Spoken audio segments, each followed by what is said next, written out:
everyone!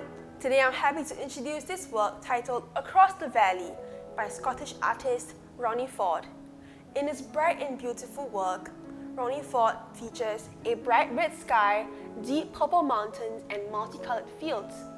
As the artist never paints on site, this work is a reconstruction and reimagination of his own memories.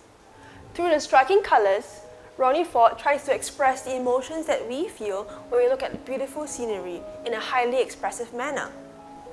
Ronnie Ford is best known for his impressive impasto technique, as he is able to create amazing textures, creating distinctions between the lavender, wheat, and grass fields.